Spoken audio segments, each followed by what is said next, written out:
Hello, good evening, जय हिंद। आप सभी का बहुत बहुत स्वागत है डीएस एजुकेशन के इस ऑफिशियल यूट्यूब चैनल पे। और आई होप आप सभी बहुत अच्छे होंगे और पढ़ाई अच्छे से चल रही होगी। तो जैसा कि आप सभी जानते हैं कि क्लासेस आप लोगों को बिल्कुल एकदम रेगुलर बेसिस पे आपको यूट्यूब चैनल पे मिल रही है और आपका प्रैक्टिस अच्छा हो रहा होगा, है ना। अपना उद्देश्य यही कि आपको ऐसे क्वेश्चंस की प्रैक्टिस करवा दी जाए जिससे कि आपके एग्जाम में आपको बहुत हेल्प मिल सके। ठीक है, तो चलिए क्लास को स्टार्ट करेंगे, देर नहीं करेंगे। आई होप आपको वीडियो अच्छी लग रही होंगी। अगर कोई भी आपका फीडबैक हो और कोई भी आपका कमेंट हो तो आप लोग जरूर कमेंट में छोड़ा करें, जिससे कि हमारी टीम उसका रिव्यू कर सके। अगर आपको कोई फीडबैक होगा, कोई सजेशन होगा तो जरूर लिया जाएगा। ठीक है, चलिए स्टार्ट करते हैं। पहला क्वेश्चन आपकी स्क्रीन पे है। भारत के संविधान के अनुच्छेद 80 के अनुसार राज्यसभा की अधिकतम संख्या क्या हो सकती है। तो आर्टिकल्स के सवाल मैं बार बार करवा रहा हूं, आपने देखा होगा। तो आर्टिकल्स के सवाल को बहुत अच्छे से कैप्चर करना है। मैंने कहा था आपसे लास्ट में मैं आप लोगों को आर्टिकल्स की पीडीएफ भी दे दूंगा, है ना। वो आप लोगों के लिए इंपॉर्टेंट हो जाएगा। चलिए, तो आर्टिकल 80 राज्यसभा से रिलेटेड है और राज्यसभा की मैक्सिमम सीट क्या हो सकती है। तो मैक्सिमम सीट आपकी 250 है, ये आप सबने पढ़ा होगा। ठीक है, 250 आपका होने वाला है राज्यसभा की अधिकतम सीटों की संख्या। क्लियर है। राज्यसभा के बारे में याद रखना, आपको कुछ बातें मैं राज्यसभा से रिलेटेड करूंगा। तो राज्यसभा के बारे में याद रखना कि ये क्या है भाई, ये आपका इसी को हम लोग बोलते हैं अपर हाउस। अपर हाउस क्या बोलते हैं राज्यसभा को, अपर हाउस, यानी कि उच्च सदन कहते हैं इसको। ठीक है, अपर हाउस कहते हैं। इसके अलावा राज्यसभा को कभी भी भंग नहीं किया जा सकता, क्योंकि ये आपका स्थायी सदन है। कैसा सदन है ये, स्थायी सदन है। स्थायी मतलब क्या होता है, परमानेंट हाउस है ये, आपको याद रखना है। ठीक है, राज्यसभा की बात करूं तो 12 सदस्यों को राज्यसभा के 12 मेंबर को राष्ट्रपति मनोनीत करता है, नॉमिनेट करता है 12 मेंबर को, ये भी याद रखना, वेरी इंपॉर्टेंट। ठीक है, राज्यसभा का सभापति कौन होता है, ये एक सवाल पूछा जा सकता है आपसे, है ना। राज्यसभा का सभापति, सभापति का मतलब होता है चेयरमैन, या इसी को हम लोग अध्यक्ष भी कह सकते हैं हिंदी में। ठीक है, तो राज्यसभा का चेयरमैन होता है कौन, तो उपराष्ट्रपति होता है भाई।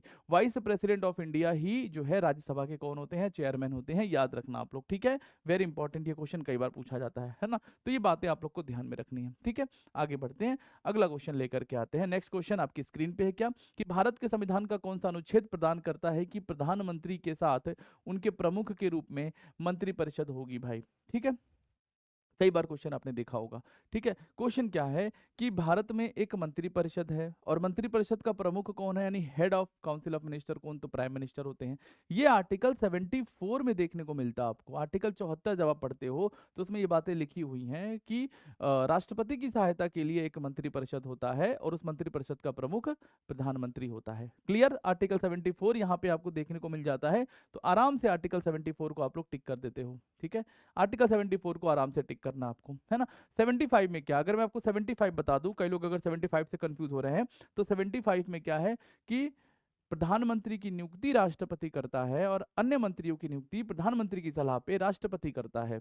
यानी कि who appoint prime minister of India, तो प्रेसिडेंट। तो वो आर्टिकल 75 में है भाई। ठीक है, एनीवेज यहाँ पे कुछ ऑप्शंस हैं, ये भी आप लोग को ध्यान रखने हैं। ठीक है, आर्टिकल 21 का 1, तो 21 आप सभी जानते हो कि आर्टिकल 21 में आपको देखने को मिलता है क्या, right to personal liberty. Right to personal liberty, या इसी को राइट टू प्राइवेसी भी कह सकते हो, है ना। तो ये सारा आर्टिकल 21 में है। आर्टिकल 44 यूनिफॉर्म सिविल कोड है ना, यूनिफॉर्म सिविल कोड, समान सिविल संहिता है। आर्टिकल 34 ये आपका फंडामेंटल राइट का आर्टिकल है, मौलिक अधिकार का। तो कहने का मतलब ऑप्शंस को भी थोड़ा सा टैकल करते रहना, है ना, क्या पता किसी ऑप्शन से क्वेश्चन बना ले। ठीक है, चलो भाई नेक्स्ट क्वेश्चन। नेक्स्ट क्वेश्चन में क्या करते हैं, देखते हैं आ जाओ भाई, कि किस अनुच्छेद के तहत संविधान चुनाव आयोग को संसद और राज्य विधानसभाओं के चुनाव कराने के लिए बाध्य करता है। देखो एक बात तो आप सभी जानते हो, बात यहाँ पे इलेक्शन कमीशन की हो रही है भाई लोग। किसकी बात हो रही है, इलेक्शन कमीशन की बात हो रही है, इलेक्शन कमीशन, जिसको हिंदी में चुनाव आयोग कहते हैं। ठीक है, चुनाव आयोग कहते हैं, कोई दिक्कत ना भाई। ठीक है, अब देखो इलेक्शन कमीशन, ये तो बात सबको पता है कि इलेक्शन कमीशन ही देश के सभी चुनाव कराता है, चाहे वो लोकसभा का चुनाव हो, राज्यसभा का चुनाव हो, विधानसभा का चुनाव हो, विधान परिषद का चुनाव हो, राष्ट्रपति का चुनाव हो, उपराष्ट्रपति का चुनाव हो, ये सभी चुनाव इलेक्शन कमीशन ऑफ इंडिया यानी भारत का चुनाव आयोग कराता है। लेकिन सिर्फ पंचायत का जो चुनाव होता है वो राज्य चुनाव आयोग कराता है, इस बात को याद कर लेना। यानी कि जो पंचायत का इलेक्शन होता है वो स्टेट इलेक्शन कमीशन कंडक्ट कराता है, बाकी देश के सभी चुनाव इलेक्शन कमीशन ऑफ इंडिया कराता है। ठीक है, तो ये बात आप फिलहाल में याद रखना। अब इलेक्शन कमीशन ऑफ इंडिया से कुछ बातें जरूर याद रखनी भाई। ठीक है, कि ये किस आर्टिकल में है, आपसे पूछेगा ना कि भाई इलेक्शन कमीशन किस आर्टिकल में सर बताओ, तो इसका आर्टिकल है 324 से 329। आपसे पूछेगा सर संविधान के किस भाग में है, तो इलेक्शन कमीशन भाग 15 में है। ठीक है। फिर आपसे पूछेगा कि sir election commission of India क्या कॉन्स्टिट्यूशनल बॉडी है, तो आप बोलोगे yes it's a constitutional body, यानी कि संवैधानिक संस्था है। जिसका भी उल्लेख संविधान में किया गया है वो कॉन्स्टिट्यूशनल बॉडी होता है, संवैधानिक संस्था होती है।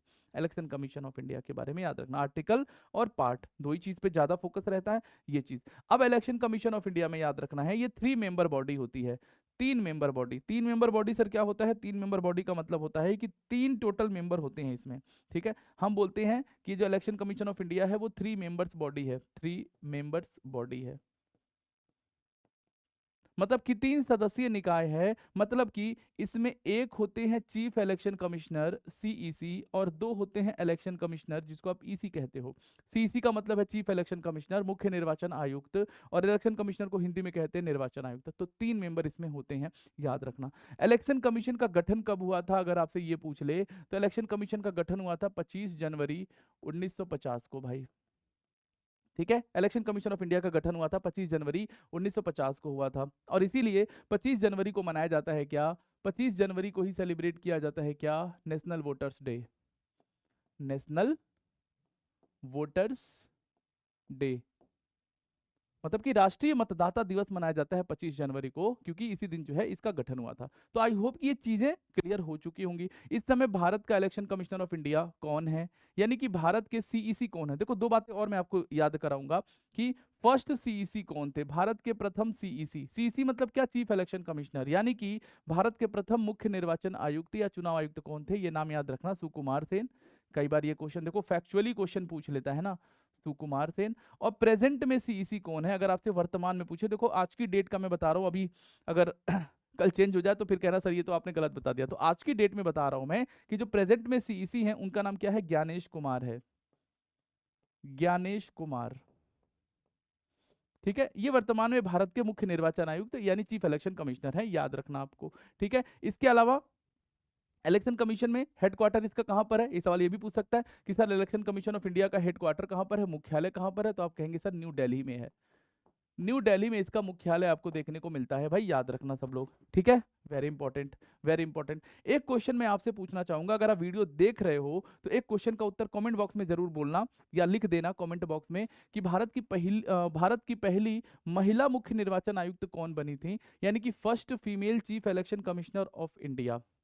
ये क्वेश्चन का उत्तर मैं आपसे एक्सपेक्ट कर रहा हूं, उम्मीद करता हूं कि इस प्रश्न का उत्तर आप लोग कमेंट बॉक्स में देंगे। भारत की प्रथम महिला मुख्य निर्वाचन आयुक्त, first female chief election commissioner of India, comment box में लिख देना अगर पता हो तो, ठीक है। चलिए प्रश्न का उत्तर यहाँ पे क्लियर है। हमसे आर्टिकल पूछा है तो 324 आपका आर्टिकल यहाँ पर मिल जाएगा, ठीक है।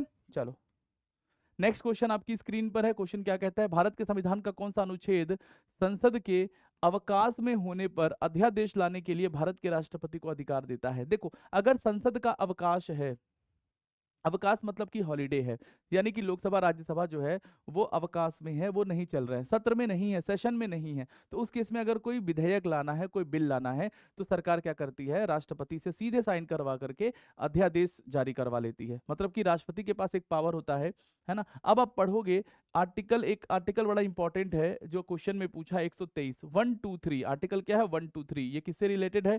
ये राष्ट्रपति के अध्यादेश से संबंधित है, राष्ट्रपति के अध्यादेश से संबंधित है, जिसको इंग्लिश में ऑर्डिनेंस पावर कहते हैं। ये क्या होता है? ये राष्ट्रपति तभी इसको इशू कर सकता है अध्यादेश जब संसद के जो सत्र है वो ना चल रहे हों और कोई जो है बिल या कोई कानून देश में लागू करना हो, तो सरकार सीधे राष्ट्रपति से साइन करवा लेती है, ठीक है। ये जो अध्यादेश राष्ट्रपति जारी करता है ये आपका 6 महीने तक वैलिड रहता है, 6 मंथ तक ये वैलिड रहता है, ये भी याद रखना आपको, ठीक है। 6 महीने तक वैलिड रहेगा। और जब संसद का सत्र खुल जाएगा तो संसद के सत्र खुलने के 6 हफ्ते के भीतर इसका पास होना जरूरी है, ये भी याद रखना भाई।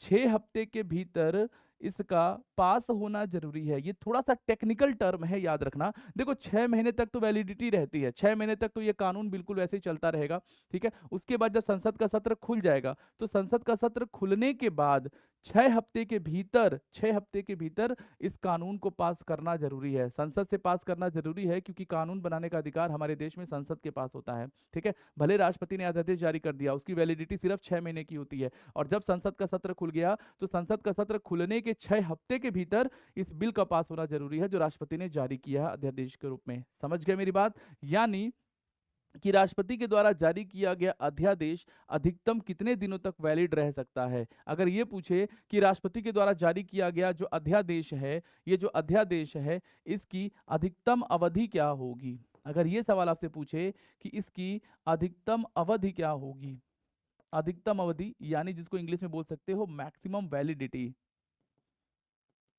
है ना, ये क्या होगी, तो ये होगी आपकी 6 मंथ प्लस 6 वीक। ये है भाई इसकी अधिकतम अवधि। बहुत इंपॉर्टेंट क्वेश्चन है, इसको जरूर याद कर लेना। 6 महीने 6 हफ्ते ये अधिकतम अवधि है। लेकिन केवल अगर सवाल ये पूछ ले कि राष्ट्रपति के द्वारा जारी किया गया अध्यादेश कितने महीने तक वैलिड है, तो आपका होगा इसका उत्तर 6 महीना। ठीक है, अगर पूछे राष्ट्रपति के द्वारा जारी किया गया अध्यादेश अधिकतम उसकी अवधि क्या है, तो 6 महीने 6 हफ्ते है। या सवाल अगर ये पूछे कि संसद का सत्र खुलने के उपरांत या संसद का सत्र खुलने के बाद राष्ट्रपति के द्वारा जारी किया गया अध्यादेश कितने दिनों के भीतर पास होना जरूरी है, तो 6 हफ्ता। 3-4 प्रश्न यहीं पर बनता है घुमा फिरा के, इसका कॉन्सेप्ट क्लियर कर लेना। वीडियो को, इस क्वेश्चन को दोबारा भी सुन लेना अगर समझ में ना आया हो तो। ठीक है, इस प्रश्न का उत्तर तो आर्टिकल 123 हो जाएगा। ठीक है, एक आर्टिकल आपको दिख रहा है 213, ये भी आर्टिकल जो है ये गवर्नर से रिलेटेड है, राज्यपाल से रिलेटेड है। राज्यपाल द्वारा जो अध्यादेश जारी किया जाता है, राज्यपाल द्वारा अध्यादेश, ये आर्टिकल 213 है। यानी भाई स्टेट में भी तो कानून बनता है, राज्यों में भी तो राज्यपाल होते हैं, वहां पे भी तो मंत्री परिषद है, वहां पे भी तो कानून बनता है। तो वहां पर भी जो विधानसभा है, मान लो नहीं चल रहा है, अवकाश है, सत्र नहीं चल रहा है, तो राज्यपाल जो है वो अध्यादेश जारी कर सकता है। सेम ही प्रोसीजर है। तो राज्यपाल का आर्टिकल क्या है, 213। कैसे याद करोगे, राष्ट्रपति 1 2 3, ये 1 और 2 को इंटरचेंज कर देना। ठीक है, तो आपका हो जाएगा 1 और 2 को इंटरचेंज, तो 213। आर्टिकल याद रख लेना, पेपर में आता है भाई। राज्यपाल द्वारा अध्यादेश 213 में है, राष्ट्रपति द्वारा अध्यादेश 123 में है। 1 2 ये दोनों नंबर इंटरचेंज कर दोगे तो इधर मिल जाएगा उत्तर। ठीक है, समझ गए, अच्छा क्वेश्चन था भाई। ठीक है, चलो नेक्स्ट क्वेश्चन आपकी स्क्रीन पे क्या कहता है भाई, भारत के संविधान के भाग 4 का अ यानी 51 का ए, आर्टिकल 51 का ए पार्ट 4 का ए क्या बताता है, या कह रहा है कितने मौलिक कर्तव्य निर्धारित किए गए। ठीक है, तो बहुत बेसिक बात है, आइए देखते हैं। देखो मौलिक कर्तव्य का, इसको पहले बता दूं कहां से लिया गया है, यूएसएसआर से लिया गया है, जिसको आप लोग रशिया कहते हो। किस देश के संविधान से लिया गया है, तो यूएसएसआर, या जिसको आप लोग रशिया कहते हो, हिंदी में सोवियत संघ कहा जाता है, वहां से लिया गया है इसको। मौलिक कर्तव्य आपका मैं बता दूं कि इसको लिया गया, ठीक है, ये भारत में मूल संविधान में ये शामिल नहीं था दोस्त, पहले से नहीं था, स्टार्टिंग से नहीं था। ठीक है, यानी कि एक संशोधन किया गया 42nd कॉन्स्टिट्यूशनल अमेंडमेंट 1976 में, 42वां संविधान संशोधन किया गया था। और एक समिति की सिफारिश आई थी, सरदार स्वर्ण सिंह समिति, सरदार स्वर्ण सिंह समिति की सिफारिश। तो सरदार स्वर्ण सिंह समिति की सिफारिश पर, सरदार स्वर्ण सिंह समिति के रिकमेंडेशन पर मौलिक कर्तव्यों को भारत के संविधान में शामिल किया गया था, और उसके लिए संविधान संशोधन किया गया था 42 कॉन्स्टिट्यूशनल अमेंडमेंट 1976। प्रारंभ में मौलिक कर्तव्य की संख्या 10 थी। ठीक है, प्रारंभ में मौलिक कर्तव्य की संख्या कितनी थी, 10 थी। ठीक है, एक मिनट, थैंक यू भैया। स्टार्टिंग में मौलिक कर्तव्यों की संख्या 10 थी। ठीक है, कितनी थी, 10 थी। लेकिन बाद में एक संशोधन किया जाता है 86th constitutional amendment, 86th constitutional amendment 2002 में किया जाता है, और इस संविधान संशोधन के द्वारा 11वां मौलिक कर्तव्य जोड़ दिया गया, जो कि था आपका शिक्षा का अधिकार, राइट टू एजुकेशन। ठीक है, मेरी बात समझ में आ गई कि भाई 6 से 14 वर्ष के बच्चों के लिए फ्री एंड कंपलसरी एजुकेशन की बात करी गई है, वो 11वां मौलिक कर्तव्य है, जिसको बाद में जोड़ा गया था। तो प्रारंभ में 10 थे, लेकिन अभी कितने मौलिक कर्तव्य हैं, 11 हैं। अभी प्रेजेंट में कितने हैं, 11 हैं। तो इस प्रश्न का उत्तर क्या हो जाएगा, 11 हो जाएगा। तो आई होप कि ये क्वेश्चन बहुत अच्छे से क्लियर हो गया होगा। ठीक है, समझ में आ गया मेरी बात। चलो भाई नेक्स्ट क्वेश्चन करते हैं, आ जाओ। नेक्स्ट क्वेश्चन आपकी स्क्रीन पे है, क्वेश्चन को ध्यान से पढ़ेंगे। ठीक है, तो भारत के संविधान की 8वीं अनुसूची, यानी कि बात कर रहा 8th शेड्यूल। ठीक है, इस प्रश्न का उत्तर करेंगे। ठीक है, आप सभी लोग चाय पर इन्वाइटेड हैं। ठीक है हाँ जी, क्वेश्चन का उत्तर ध्यान से करना है। तो भारत के संविधान की 8वीं अनुसूची यानी कि 8th शेड्यूल के अनुसार कितनी भाषाओं को अनुसूचित भाषा कहा जाता है। देखो, यानी कितनी भाषाओं का प्रोविजन, एक मिनट, हाँ, कितनी भाषाओं का प्रोविजन 8th शेड्यूल में किया गया है। ठीक है, तो बहुत बेसिक बात है, आपको मैं बता दूं कि 8वीं अनुसूची में पहले प्रारंभ में मूल संविधान में अगर हम बात करें कितनी भाषाएं थी, अगर पूछ ले कि मूल संविधान में कितनी भाषाएं थी, मूल संविधान का मतलब होता है मेन कॉन्स्टिट्यूशन, या जो पहली बार बना था जब संविधान तब, तो इसमें जो है 14 लैंग्वेज थी। लेकिन वर्तमान में आप देखते हो कि कुछ भाषाएं जोड़ दी गई हैं, कुछ भाषाएं ऐड करी गई हैं, तो अब जो वर्तमान में है कुल 22 भाषाएं हो चुकी हैं।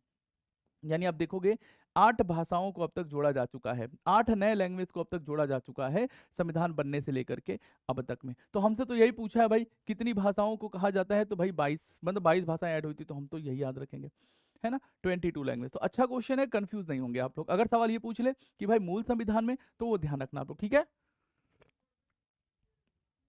चलो भाई, नेक्स्ट क्वेश्चन आपके सामने है स्क्रीन पे, एक बड़ा प्यारा क्वेश्चन है कि राज्यसभा के बारे में निम्नलिखित में से कौन सा कथन सही नहीं है। सही नहीं है, क्वेश्चन को ध्यान से पढ़ेंगे, एक मिनट यार, ठीक है। क्वेश्चन क्या कह रहा है, राज्यसभा के बारे में, किसके बारे में, राज्यसभा के बारे में, और क्या बताना है, सही नहीं है, ठीक है। अब राज्यसभा के बारे में तो आपको मैंने कई बार बताया है, तो राज्यसभा के बारे में देखते हैं क्या है। देखो पहली बात, ये आर्टिकल 80 में है, ये बात आप सभी जानते हैं, ठीक है। बाकी ऑप्शंस पढ़ते हैं, देखो क्या लिखा है। इसमें ऐसी शक्तियां हैं जो संघ के विरुद्ध राज्यों के अधिकारों की रक्षा करती है, क्या सही है, ठीक है, आप बताएंगे। दूसरा ऑप्शन क्या कह रहा है, यह धन विधेयक में संशोधन कर सकती है, ठीक है, हमें बताना सही नहीं है। एक बात, एक ऑप्शन जैसे आपने देखा क्लिक करा तुरंत आ जाएगा, क्या लिखा है, यह धन विधेयक में संशोधन कर सकती है, बिल्कुल नहीं, यही हमारा इस प्रश्न का उत्तर होगा, ठीक है। क्योंकि याद रखना है कि धन विधेयक में संशोधन करने का पावर राज्यसभा के पास नहीं है, क्योंकि धन विधेयक केवल और केवल लोकसभा में ही पेश किया जाता है। धन विधेयक मतलब कि जो मनी बिल है, मनी बिल है, इसका आर्टिकल 110 है, मनी बिल का आर्टिकल क्या है, 110 है, और मनी बिल केवल लोकसभा में पेश किया जा सकता है, केवल केवल लोकसभा में प्रस्तुत किया जाता है। ये बात याद रखना भाई, लिख इसीलिए रहा हूं ताकि याद हो जाए सबको, केवल लोकसभा में प्रस्तुत किया जाता है भाई, है ना। यानी कि money bill can introduce only in Lok Sabha, clear है। ये राज्यसभा में जाता जरूर है, लेकिन राज्यसभा में पेश नहीं होता है, राज्यसभा में जाएगा, राज्यसभा इसको 14 दिनों तक होल्ड कर सकती है, बस कोई संशोधन नहीं कर सकती है, कोई अमेंडमेंट नहीं कर सकती है, बस इसको 14 डेज तक क्या कर सकती है, होल्ड कर सकती है, समझ रहे हो। हमसे ये पूछा सही नहीं है, तो ये हमारा सही नहीं है, बाकी के ऑप्शन बिल्कुल सही है। इसके सदस्यों में से 12 राष्ट्रपति द्वारा नामित होते हैं, बिल्कुल, राज्यसभा के 12 सदस्यों को राष्ट्रपति मनोनीत करता है, ये बात आप जानते हैं। फिर क्या कह रहा है, यह भारत की संसद की ऊपरी सदन है, बिल्कुल, इसको अपर हाउस कहते हैं, ये बात भी आप जानते हो। लोकसभा को लोअर हाउस कहते हैं, इसको अपर हाउस कहते हैं। तो ये सारी बातें आपको ध्यान में रखनी है, ठीक है। अगला सवाल, अगला सवाल देखो क्या कहता है, ध्यान से पढ़ेंगे क्वेश्चंस को, ठीक है। तो सवाल कहता है कि मौलिक अधिकारों की सूची से संपत्ति का अधिकार कब हटा दिया गया था।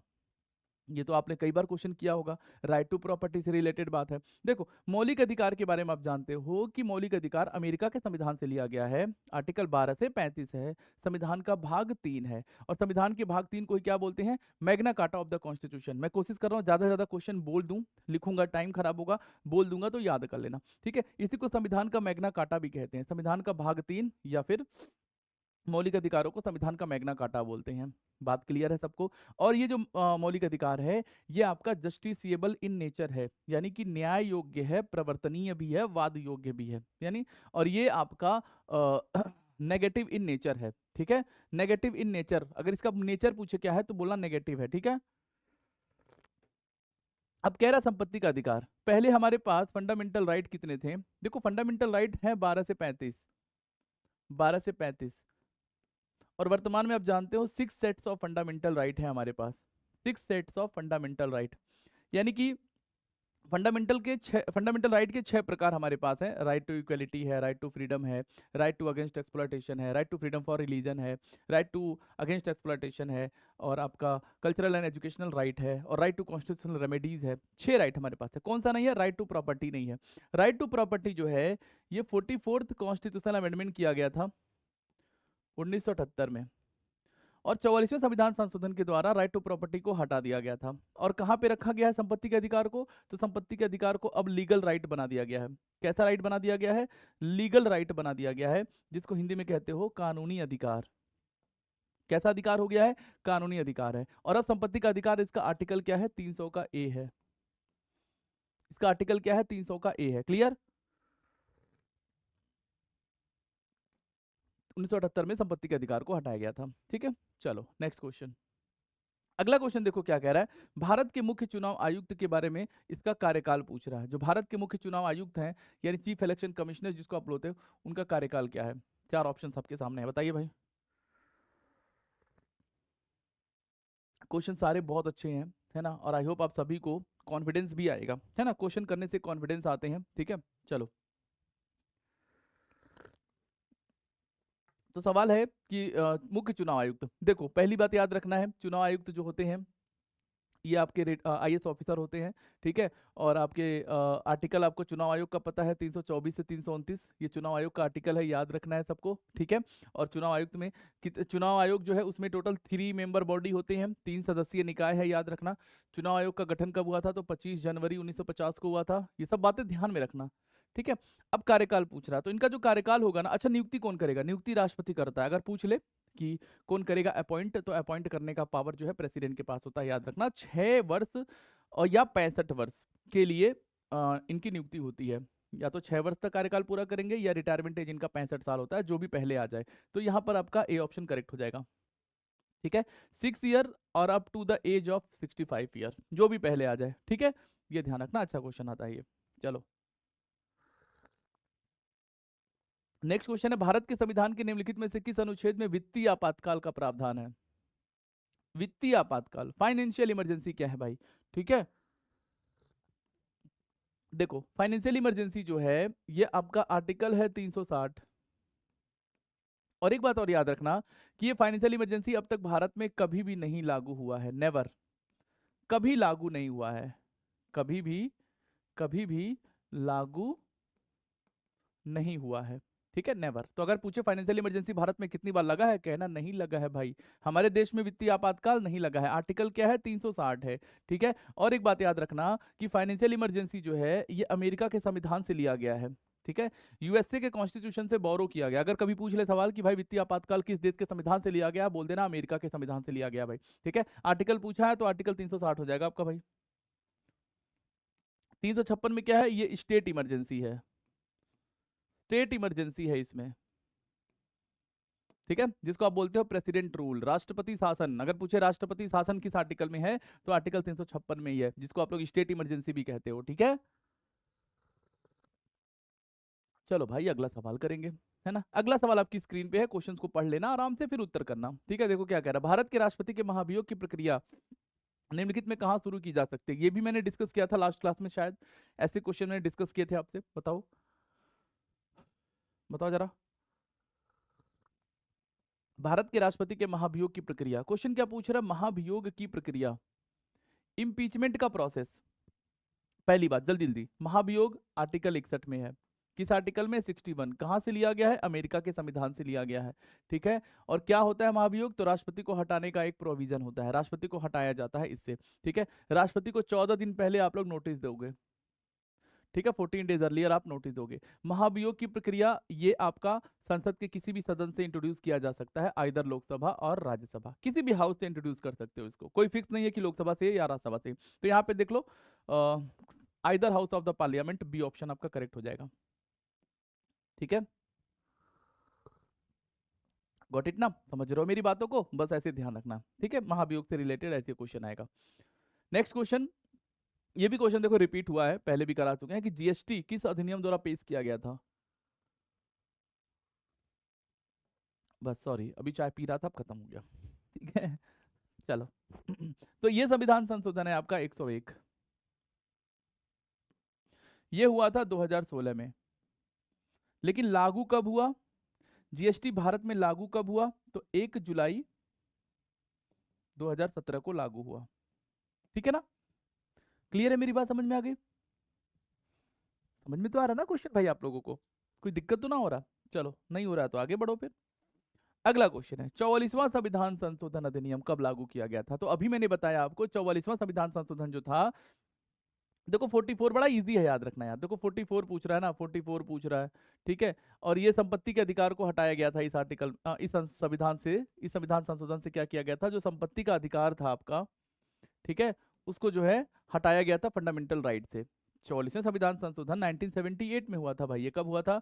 1978 में हुआ था। कैसे? देखो, 4 और 4 कितना होता है? 8 होता है। देखो यहाँ पे 8 है, ठीक है। ऐसे ही आपसे 42वां संविधान संशोधन पूछे, ये कब हुआ था? 4 और 2 कितना होता है? 6। तो ये हुआ था आपका 1976 में। यहाँ पे 6 आ रहा है ना, तो 4 और 2 6। तो थोड़ा टेक्निक लगाओ, कोई ट्रिक नहीं होता है, कोई जादू नहीं होता है, तरीका होता है, बस तरीका ढूंढो, याद हो जाएगा। तो क्या हुआ था? पूछा था ना, कब हुआ था? 1978 में। क्लियर? चलो अगला क्वेश्चन करते हैं। आसान है कि नहीं भाई? लग रहा है ना आसान? चलो, भारत के राष्ट्रपति किस वर्ष के कार्यकाल के लिए पद धारण कर सकते हैं? आपको लगेगा बड़ा सारा आसान सवाल है ये, तो है ना। और ये सवाल पूछा था, ये कांस्टेबल में पूछा गया सवाल था, यूपी पुलिस के कांस्टेबल के एग्जाम में आया था, ठीक है। तो मेरा जो पॉइंट है कि सारे एस्पेक्ट को लेना, ठीक है। देखो, ये तो आप सबको पता है कि राष्ट्रपति का कार्यकाल 5 साल का होता है। अब मेरा जो सवाल आपसे है ना, जो अभी एक थोड़े पल के लिए आपको कंफ्यूज कर देगा, वो ये कि मेरे को बताओ राष्ट्रपति का कार्यकाल किस आर्टिकल में है। मुझे बताओ ये जो कार्यकाल है, टेन्योर है, ये किस आर्टिकल में है प्रेसिडेंट के? जरा मुझे बताओ, देखे जरा किसको याद है। कमेंट करना अगर याद है, चीटिंग नहीं करना, गूगल मत करना, किताब में मत देखना, अगर याद हो तो कमेंट बॉक्स में लिख देना, है ना। सही या गलत मत सोचना, ठीक है। तो आर्टिकल क्या है, तो अब बता दे रहा हूं मैं, मिला लेना, ठीक है। तो राष्ट्रपति का कार्यकाल का जो आर्टिकल होता है मेरे भाई लोग, वो होता है आपका 56, और कार्यकाल होता है 5 साल का, हम लोग जानते हैं। 56 आर्टिकल है ये, ठीक है। चलो नेक्स्ट क्वेश्चन। उत्तर तो हो गया ना इसका? 5 साल, ठीक है। चलो नेक्स्ट क्वेश्चन है, भारत को एक धर्मनिरपेक्ष देश कहा जाता है क्योंकि नागरिकों के पास मौलिक अधिकार है क्या? धर्मनिरपेक्ष, कहते हैं ना India is a secular country. और आप सबको पता होना चाहिए कि जो धर्मनिरपेक्ष है या जो सेकुलर है, ये वर्ड हमारे मूल संविधान में नहीं था भाई लोग। याद रखना, ये सेकुलर वर्ड हमारे मेन कॉन्स्टिट्यूशन, जो हमारा ओरिजिनल कॉन्स्टिट्यूशन था, उसमें नहीं था। ये वर्ड जोड़ा गया था कब? 42वें संविधान संशोधन के द्वारा 1976 में ये जोड़ा गया था। प्रस्तावना में याद करो, प्रियम्बल में 3 वर्ड जोड़े गए थे, उसमें एक ये भी था। तो मूल संविधान में तो नहीं था। अब धर्मनिरपेक्ष का मतलब क्या होता है? हम कहते हैं ना India is a secular country, इसका मतलब है कि राज्य का अपना कोई धर्म नहीं है, राज्य तटस्थ है। एक वर्ड यूज करते हैं, तटस्थ है, मतलब कि राज्य का अपना कोई धर्म नहीं है। स्टेट हैज नो रिलीजन, मतलब कि राज्य सभी धर्मों को मानता है। हमारा देश जो है, आप सभी जानते हो, सेकुलर कंट्री इंडिया है, तो हम सभी धर्मों को मानते हैं, सभी धर्मों को इक्वली ट्रीट करते हैं। हम पर्टिकुलरली ये नहीं कहते कि भारत हिंदू राष्ट्र है, कहते हैं क्या? नहीं कहते हैं, ठीक है। हाँ, अगर पाकिस्तान की मैं बात करूं तो पाकिस्तान सेकुलर कंट्री नहीं है, क्योंकि पाकिस्तान इस्लामिक कंट्री है, आप सभी जानते हैं, ठीक है। तो वहां पे इस्लाम को है, इस्लामिक देश है। लेकिन भारत क्या है? भारत जो है न तो हिंदू देश है, न तो इस्लामिक देश है। India is a secular country, है कि नहीं? तो वही बात है यहाँ पे। तो कह रहा भाई धर्मनिरपेक्ष है, तो हम क्या कह सकते हैं? हमारे पास मौलिक अधिकार है। कौन से मौलिक अधिकार से आपको ये प्रतीत होता है कि भारत में सेकुलरिज्म है? तो एक मौलिक अधिकार आपको मिला हुआ है, right to freedom for religion, धार्मिक स्वतंत्रता का अधिकार, कि कोई भी धर्म का प्रचार करने का आपको अधिकार है। हमारे देश में आप किसी भी धर्म का प्रचार प्रसार कर सकते हो, किसी भी धर्म से रिलेटेड आप एजुकेशनल इंस्टीट्यूट खोल सकते हो, है ना, प्रमोट कर सकते हो। तो यहाँ पे आपको कौन सा राइट दिया गया है? बोलने और अभिव्यक्ति की स्वतंत्रता? नहीं, ये तो आर्टिकल 19 में है। पूरे भारत में स्वतंत्र रूप से चलते हैं, आर्टिकल 19 है, ये भी नहीं। मानवीय गरिमा के लिए, और फ्रीडम टू प्रोफेशन, यहाँ पे देखो डी ऑप्शन आपका बिल्कुल करेक्ट है, freedom to profess religion of one's choice, किसी भी धर्म को मानने की जो है आपकी इच्छा है भाई, आप किसी भी धर्म को मान सकते हो। यही तो है अपने देश में भाई, किसी भी धर्म को हम मान सकते हैं, कोई रोकेगा नहीं, रोकेगा, मतलब कि फ्रीली रूप से आप किसी भी रिलीजन को फॉलो कर सकते हो। तो डी ऑप्शन आपका इस प्रश्न का ठीक होगा। और इसका आर्टिकल क्या है, तो आप फंडामेंटल राइट में पढ़ लेना, आर्टिकल 25 से 28। आर्टिकल 25 से 28 पढ़ोगे, उसमें क्या है? धार्मिक स्वतंत्रता का अधिकार है कि नहीं भाई? धार्मिक स्वतंत्रता का अधिकार है भाई, धार्मिक स्वतंत्रता का अधिकार, right to freedom for religion. Clear है मेरी बात? आर्टिकल 25 से 28, ओके। चलो अगला क्वेश्चन। अगला क्वेश्चन आपकी स्क्रीन पर है, क्या कहता है कि भारत के संविधान का कौन सा अनुच्छेद अंतरराष्ट्रीय शांति और सुरक्षा, यानी इंटरनेशनल पीस और सिक्योरिटी की बात करता है? ये तो आर्टिकल कई बार पेपर में आ चुका है भाई लोग, ठीक है। आर्टिकल 51 जब पढ़ लोगे आप लोग ना, आर्टिकल 51 में लिखा हुआ, और 51 क्या है? ये डीपीएसपी का आर्टिकल है। ये क्या है? डीपीएसपी का आर्टिकल है। तो आर्टिकल 51 कहता है इंटरनेशनल पीस एंड सिक्योरिटी। जैसे आपने देखा होगा, ये इंटरनेशनल पीस एंड सिक्योरिटी क्या है, तो आपने जैसे यूपी है, उत्तर प्रदेश है ना, यूपी से एग्जांपल लेते हैं क्योंकि यूपी के बच्चे हैं आप लोग। तो यूपी है, अब यूपी जो है किस देश के साथ अपनी सीमा साझा करता है, यानी कौन सा कंट्री हमारा इंटरनेशनल बॉर्डर शेयर करता है यूपी के साथ लगता है? तो आप जानते हो नेपाल। नेपाल लगता है। अब नेपाल के साथ जो यूपी का बॉर्डर लगता है तो वहाँ पे भी सुरक्षा व्यवस्था तो होगी ही बॉर्डर पे, वहाँ पे इधर उधर नेपाली पुलिस होंगे, इधर इंडियन मतलब उत्तर प्रदेश के पुलिस होंगे, यूपी पुलिस होगी, ठीक है। तो कहने का मतलब बॉर्डर की सुरक्षा देखना, ठीक है। अब वो ताकि शांति बनी रहे, पीस बना रहे, पीस सिक्योरिटी बनी रहे, तो ये राज्य का कर्तव्य होता है। ये डीपीएसपी आर्टिकल इसीलिए रखा गया है कि ये स्टेट का रिस्पॉन्सिबिलिटी है कि स्टेट उस बॉर्डर को प्रोटेक्ट करे प्रॉपरली, ठीक है। तो आर्टिकल 51 डीपीएसपी जो राज्य का कर्तव्य होता है, ठीक है, ये राज्य सरकार देखती है। और ये आपका आर्टिकल 51 होगा यहाँ पर, ये वाला। 62 में क्या है, आर्टिकल 62 में क्या है कि राष्ट्रपति का पद जो है वो 6 महीने से ज्यादा खाली नहीं रह सकता। आर्टिकल 62 अगर आप पढ़ते हो तो उसमें ये बातें कही गई है कि राष्ट्रपति का पद 6 महीने से ज्यादा खाली नहीं रह सकता, ठीक है, ये बातें हैं। 49 में मैंने अभी पढ़ा मोनूमेंट्स का प्रोटेक्शन, जो हमारे धरोहर है, मोनूमेंट्स हैं, उनका प्रोटेक्शन भी राज्य सरकार का कर्तव्य होता है। जैसे मैंने ताजमहल का एग्जाम्पल दिया था तो वो चीज है। आर्टिकल 69 में क्या है, 69 में है उपराष्ट्रपति का शपथ है। 69 में क्या है, वाइस प्रेसिडेंट का ओथ है, उपराष्ट्रपति का शपथ है, ठीक है, ये बातें याद रखनी है। चलो भाई, हो गया इस प्रश्न का उत्तर, आगे बढ़ेंगे। अगला सवाल है भाई, संविधान का कौन सा अनुच्छेद नए राज्यों के गठन से संबंधित है भाई? नए राज्यों के गठन से संबंधित है। ये क्वेश्चन भी हमने पहले भी करा है, लेकिन क्योंकि रिपीटेड होते हैं क्वेश्चंस तो आपको ध्यान रखना है। नए राज्यों का गठन क्या बोलोगे, तो वो आपका आर्टिकल 3 है भाई, ठीक है। आर्टिकल 3 के तहत ही भारत में नए राज्यों का गठन किया जा सकता है। इसका एग्जांपल मैं लूं, जैसे तेलंगाना राज्य बना था, याद करो, तेलंगाना राज्य बना था भारत का, और ये भारत का राज्य बना था कब, 2 जून 2014 को बना था, याद आया कि नहीं भैया? 2 जून 2014 को तेलंगाना राज्य का गठन किया गया था आंध्र प्रदेश से अलग करके, ठीक है। तो ये आर्टिकल 3 के तहत हुआ था भाई, ठीक है। और ऐसे ही बहुत एग्जाम्पल है, जैसे यूपी से अलग हुआ कौन, उत्तराखंड, तो उत्तराखंड एक नया राज्य बना कि नहीं बना? ऐसे ही याद रखो, बिहार से अलग हुआ कौन सा राज्य, तो बिहार से अलग हुआ सर झारखंड अलग हुआ, हाँ कि ना? ऐसे ही मध्य प्रदेश से अलग हुआ कौन, तो मध्य प्रदेश से अलग हुआ आपका छत्तीसगढ़, छत्तीसगढ़। तो ये क्या है, देखो नए राज्य तो बने, तो ये किस आर्टिकल के तहत बन रहे हैं, तो ये आर्टिकल 3 के तहत बनाए जाते हैं। आर्टिकल 3 के तहत भारत में नए राज्यों का गठन होता है। आप ऐसे याद कर सकते हो, बहुत आसानी से याद कर सकते हो। समझ में आ गई बात? चलो भाई, अगला क्वेश्चन आपकी स्क्रीन पर है, क्या है भाई, मनी बिल की परिभाषा भारत के संविधान के किस अनुच्छेद में दी गई है? यानी बात कह रहा मनी बिल, धन विधेयक अभी हमने बात करी थी, ठीक है। तो मनी बिल तो आपका आर्टिकल 110 में है। मनी बिल क्या है, आर्टिकल 110 में है ना, 110 में है मनी बिल, याद रखना है आपको। कैसे याद होगा सर, ये भी बता दो, है ना, कैसे याद होगा मनी बिल का आर्टिकल? तो सिंपल है यार, देखो मनी बिल में हम MO लिखते हैं इस तरीके से, मनी बिल में MO लिखते हैं ऐसे, ठीक है। अब M में जो ये डंडी है, M में इसको हटा दो, ये जो M में डंडी है ना, इसको हटा दो, जैसे ऐसे 110 है, ऐसे लिखते हैं 110। अब M हम बनाने के लिए क्या करते हैं, ऐसे डंडी लगाते हैं, ये करते हैं, ये डंडी हटा दो, 110 आ जाएगा। देखो डंडी हटा दो, मान लो ऐसे कर दो, ठीक है, डंडी मत लगाओ, 110 आर्टिकल, ठीक है। तुम लोग सोचोगे यार क्या सर खुरापाती दिमाग लगाते रहते हैं, है ना। देखो याद करना है तो खुरापाती दिमाग लगाना पड़ेगा, क्योंकि खुरापाती बच्चे ही सेलेक्ट होते हैं, ये भी ध्यान रखना।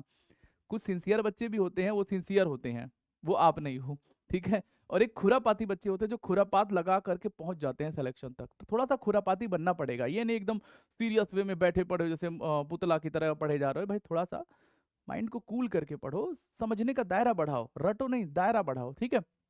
110 में है। 44 में क्या है, 44 में यूसीसी है, ठीक है, यूनिफॉर्म सिविल कोड, डीपीएसपी का आर्टिकल होता है ये। 33 आपका फंडामेंटल राइट है, आपका मौलिक अधिकार है, ठीक है। 93 क्या है, तो 93 है आपका लोकसभा अध्यक्ष और उपाध्यक्ष के पद के बारे में, यानी स्पीकर ऑफ लोकसभा और डिप्टी स्पीकर ऑफ लोकसभा के बारे में प्रोविजन है 93 में। ये भी क्वेश्चन हमने किया हुआ है, ठीक है। चलो अगला क्वेश्चन देखते हैं भाई, भारत के संविधान का अनुच्छेद 17 किसके उन्मूलन से संबंधित है? तो फंडामेंटल राइट ये भी है, और आर्टिकल 17 मुझे लगता है कि ये तो एकदम से मतलब रटा ही होगा एक तरह से, है ना, छुआछूत से संबंधित है। एबोलिशन ऑफ अनटचेबिलिटी, जिसको आप अस्पृश्यता भी हिंदी में कहते हो, छुआछूत भी कहते हो, आर्टिकल 17 है आपका, कहां पर, तो ये आपका है अस्पृश्यता, अनटचेबिलिटी, ए ऑप्शन, ठीक है, अनटचेबिलिटी। स्लेवरी गुलामी, ठीक है, ऐसा है नहीं। सती, सती ऐसा कुछ नहीं बताया गया है। उपाधि, टाइटल्स, ये आपका आर्टिकल 18 में है। एबोलिशन ऑफ टाइटल आर्टिकल 18 में है, याद रखना। अनटचेबिलिटी का क्या आर्टिकल है, 17 है। अच्छा, इसके बारे में एक और क्वेश्चन याद रखना कि इसका एक्ट कब बनाया गया था। एक सवाल पूछता है अनटचेबिलिटी एक्ट कब बना था, हिंदी में बोलेंगे अस्पृश्यता कानून कब बनाया गया था? अस्पृश्यता कानून कब बनाया गया था? ठीक है, तो एक्ट बना था 1955 में, ये याद रख लेना, क्या पता एक्ट पे सवाल पूछे। ठीक है, अनटचेबिलिटी एक्ट कब बना था? 1955 में। अच्छा, इसी का नाम चेंज कर दिया गया आगे चल करके, इसी का नाम रख दिया गया protection of civil right act. इसी का नाम चेंज हो गया और इसका नाम पड़ गया protection of civil right act. क्या बोलेंगे? Protection of civil right act. ये कब आया? ये 1976 में आया। Protection of civil right act, very important, very important. तो अगर आपसे ये पूछ ले, इसका फुल फॉर्म पूछ ले, तो फुल फॉर्म भी कभी कभी पूछ लेता। आपने देखा होगा यूपीएसआई के पेपर में कभी कभी एक दो क्वेश्चन में एक दो शिफ्ट में फुल फॉर्म भी पूछ लिया गया है। तो protection of civil right act 1976 में आया था। ठीक है, इसी से रिलेटेड है ना। चलो ध्यान रखना। अगला क्वेश्चन, अगला क्वेश्चन देखो कि भारत के संविधान का कौन सा अनुच्छेद धर्म, जाति, लिंग और जन्म स्थान के आधार पर भेदभाव, यहाँ पे जाति नहीं, यहाँ पे होगा धर्म, जाति और यहाँ पे होगा वंश। ठीक है, वंश, यहाँ पे दो बार जाति लिख दिया, वंश होगा। देखो इंग्लिश में वही लिखा है कि किस religion, race, caste, sex, place of birth, ठीक है, इस आधार पे जो है भेदभाव पर रोक लगाता है। तो आप सभी ने पढ़ा होगा भाई लोग, आप सभी ने पढ़ा होगा आर्टिकल 15, इस पर एक मूवी भी बनी है, आप सभी जानते हो। तो आर्टिकल 15 अगर आपने पढ़ा है तो आर्टिकल 15 में यही बताया गया है कि राज्य जो है वो किसी से भेदभाव नहीं करेगा 5 आधारों पर। केवल 5 आधारों पर आपसे भेदभाव नहीं होगा। केवल 5 आधार कौन से हैं? तो वो आपके हैं, धर्म के आधार पर आपसे भेदभाव नहीं किया जाएगा कि आप हिंदू हो कि मुस्लिम हो कि सिख हो कि ईसाई हो। जाति के आधार पर आपसे भेद नहीं होगा, जाति के आधार पर भेद नहीं होगा कि भाई आप इस जाति के हो, आप इस जाति के हो, आप बड़ी जाति के हो, आप छोटी जाति के हो, तो राज्य कभी भेदभाव नहीं करेगा आपसे। लिंग के आधार पे, मतलब कि जेंडर के बेसिस पर आपसे भेदभाव नहीं होगा कि आप लड़की हो कि आप लड़का हो या ट्रांसजेंडर हो, इस आधार पे आपसे कोई डिस्क्रिमिनेशन नहीं होगा। ठीक है, जन्म स्थान के आधार पर, जन्म स्थान मतलब प्लेस ऑफ बर्थ, इस आधार पे भी डिस्क्रिमिनेशन हुआ है और आज भी कहीं कहीं देखने को मिलता है। अब आप सोचोगे सर जन्म स्थान के आधार पे कैसे भेदभाव होता है? अरे सिंपल है, जैसे आपने सुना होगा कि जैसे बिहार के लोग हैं, महाराष्ट्र में जाके जॉब करते हैं, तो आपने नहीं सुना है कि कहते भाई ये बिहारी लोग यहाँ पे नहीं रहेंगे, या अगर रहना है तो मराठी बोलना पड़ेगा, है? तो वो चीज़ है, यूपी और बिहार के लोगों को तो हमेशा से ही प्रताड़ित करते हैं ये लोग, जो ऐसे स्टेट्स हैं, महाराष्ट्र हो गया, या फिर ऐसे लोग हैं ना, कहते हैं ना यूपी बिहार के लोग आके यहाँ पे पॉलिटिक्स करते हैं, राजनीति करते हैं। तो वो चीज़ है। तो जन्म स्थान के आधार पे भी भेदभाव देखने को मिल जाता है कहीं कहीं। तो ये 5 आधारों पे कभी भी राज्य आपसे भेदभाव नहीं करेगा, लेकिन इसके अलग कोई छठा आधार पे आपसे भेदभाव हो सकता है। केवल इन 5 आधारों पे आपसे डिस्क्रिमिनेशन नहीं होगा, इसके अलावा कोई छठा आधार अगर बनेगा तो उस पर भेदभाव हो सकता है। ठीक है, ये भी ध्यान रखना। जैसे आप सोचोगे सर छठा आधार क्या हो सकता है? अरे बहुत कुछ हो सकता है। जैसे आपने देखा होगा, एग्जाम्पल देते, चलो यूपी पुलिस की तैयारी कर ही रहे हो, अब यूपी पुलिस का तैयारी कर रहा हूँ, तो यूपी पुलिस में क्या होता है, हाइट है एक प्रॉपर कि कांस्टेबल की भाई इतनी हाइट होनी चाहिए तभी फॉर्म भर सकते हो, या एसआई का फॉर्म भरे हो तो आपके पास इतनी हाइट होनी चाहिए तभी आप भर सकते हो, मेल के लिए इतनी हाइट, फीमेल के लिए इतनी हाइट, होती है कि नहीं? अब सोचो, तो ये क्या है? भेदभाव नहीं है। सरकार मतलब पुलिस, क्या सरकार क्या कर रही है कि जो छोटे लोग हैं वो पुलिस का फॉर्म नहीं भर सकते हैं, लंबे लोग भर सकते हैं, जिनकी हाइट है वही भर सकते हैं, जो इनकी हाइट कम है वो नहीं भर सकते हैं। क्या ये डिस्क्रिमिनेशन नहीं है? है, लेकिन ये सरकार कर सकती है डिस्क्रिमिनेशन। इसके लिए आप सरकार को नहीं बोल सकते हो, या आप कोर्ट नहीं जा सकते, न्यायालय नहीं जा सकते कि हमें हाइट के आधार पे हमें पुलिस में भर्ती नहीं मिल रही है, हमारी हाइट छोटी है तो हमें नौकरी नहीं मिल रही है। तो बिल्कुल हो सकता है डिस्क्रिमिनेशन इस आधार पे, या ऐसे कोई ऐसे नौकरी निकले, मान लो कोई ऐसी वैकेंसी निकले, ठीक है, ब्यूटी पार्लर की जॉब है ना, मान लो उसमें लिखे भाई कि गोरी सुंदर लड़कियों की जरूरत है भाई, ठीक है, काली लड़कियों की जरूरत नहीं है। तो आप सोचोगे यार काली लड़कियों के साथ भेदभाव हो रहा है ना? तो नहीं भाई, ये भेदभाव हो सकता है।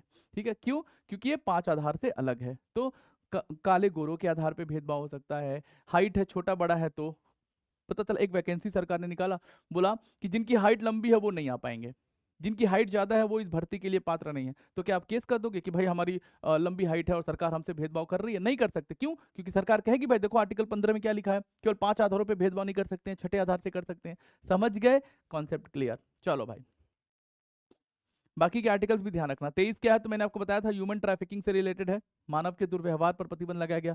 19 क्या है तो राइट टू फ्रीडम के बारे में बताया गया है, और 25 क्या है तो धार्मिक स्वतंत्रता का अधिकार है। ठीक है, सारे आर्टिकल्स को ध्यान में रखना भाई। अगला क्वेश्चन देखते हैं क्या है। भारत के संविधान में अनुच्छेद, कौन से अनुच्छेद के सम्मेलन द्वारा पिछड़ा वर्ग के लिए एक राष्ट्रीय आयोग का गठन किया गया था, यानी कि national commission for backward class बनाया गया था? तो कौन सा आर्टिकल है जो कि आपका पिछड़ा वर्ग से रिलेटेड है?